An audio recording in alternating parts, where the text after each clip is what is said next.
White, welcome to my YouTube channel. And today I want to talk about what's wrong with me.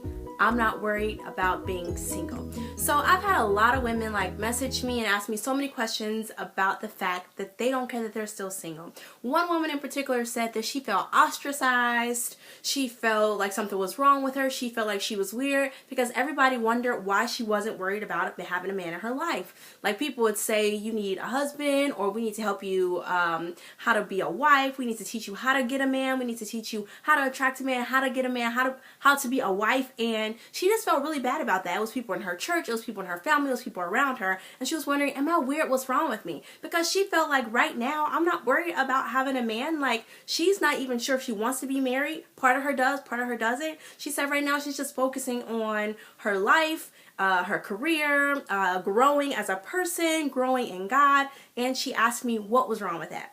I just want to encourage somebody out there that you're not weird. There is absolutely nothing wrong with you because you're not obsessed right now with being in a relationship or your status, your relationship status. Whether you're single, whether you're not, you're just not worried about it. It is nothing wrong with that. Can I be real with y'all? Most of y'all know I'm in a courtship right now, but I almost wasn't in that courtship. And the reason why is because I was so fulfilled in my singleness that I was like, Lord, do I even want to be in a relationship?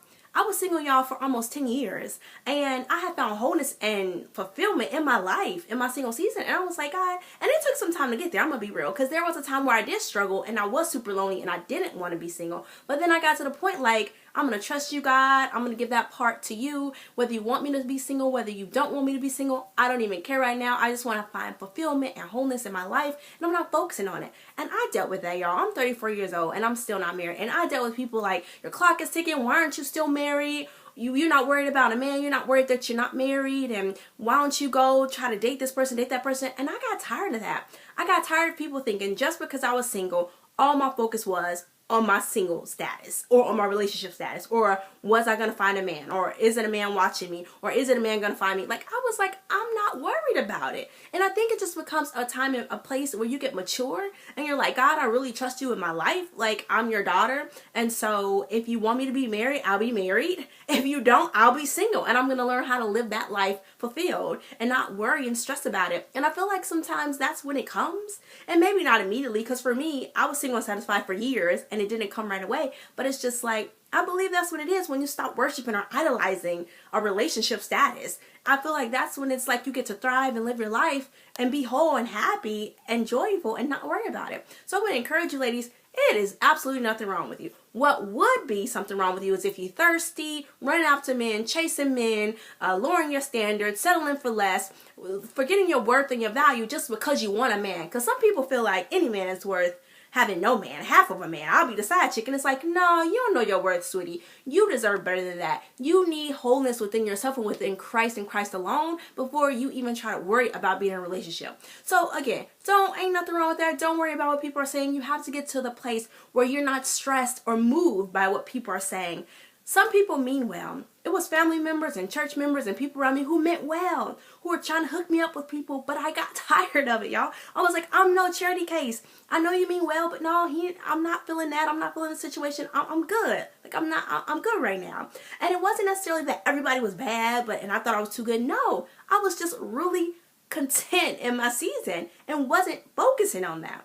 And then it got to a point now where God was like, hello, remember, Charbria, you said you don't care if you're single or married, but you told me that if you sent the man that I had for you, or a man who was on that same path as you, equally yoked as you, that you would give him a chance. God had to remind me of that. Hence why I'm in a courtship now, because I had forgotten, because I was like, God, I'm good. Like, I'm real cozy in my life right now. Like, I'm feeling this single life, Lord, because I'm fulfilled. I'm focusing on my purpose, my career, my goals, my dreams, my bucket list. And God's like, that's all great. You found fulfillment in your singleness. Congratulations. That was where I wanted you to get. But now, open up your heart for this new season I have for you. But again, if you're not there, nothing wrong with that. because I was so complete in my singleness and I wasn't worried about what people are saying. But again, don't let them discourage you. Some people might mean well, but they can't control your season where God has you. You can't even control that. And what you don't want to do is jump ahead of God and just start jumping into any relationship just because you want to appease the people around you or just because you're tired of people asking. Some people are not focused on that right now, and that is all good, girl. So keep shining bright, y'all. Don't worry about what other people are saying. Keep doing you. Keep loving you. Keep having fulfillment in your singleness, growing closer to God, not worrying about what people are saying, not letting it discourage you, not worrying about your clock is ticking, because God knows what season you're in. He knows your age. That's not moving God. God is still God. That is not going to shake him, not going to move him. He knows how to do what he knows how to do in his timing. So I want to encourage you, nothing is wrong with you. Keep loving yourself. Keep your head up high. And know just because you're not worried about your relationship status and people think it's weird, it is nothing wrong with that. A lot of people that are really trusting God in their season, a lot of people don't understand that. But it's not for them to understand because that's between you and God. So I love you, ladies. Stay encouraged. And if you're not a part of our Single and Satisfied private Facebook group, go ahead and join it because we want you to join. We've been having a blast in there, encouraging each other, uplifting each other. And then go to Charbria.com to check out blogs. Go to Charbria White for my YouTube channel to check out faith, love, and self-love topics. Love you guys. Talk to you shortly. Bye. Oh my God, yes, I can't forget to say, if you haven't checked out my new book, I almost forgot, Single and Satisfied, The Single Woman's Guide to Fulfillment. Again, go to Charbria.com. I go more in depth, more in detail of how I became single and satisfied and how I was thriving, found wholeness and fulfillment and joy in my single season. So again, this time for real. Bye guys. Talk to you soon. Love you.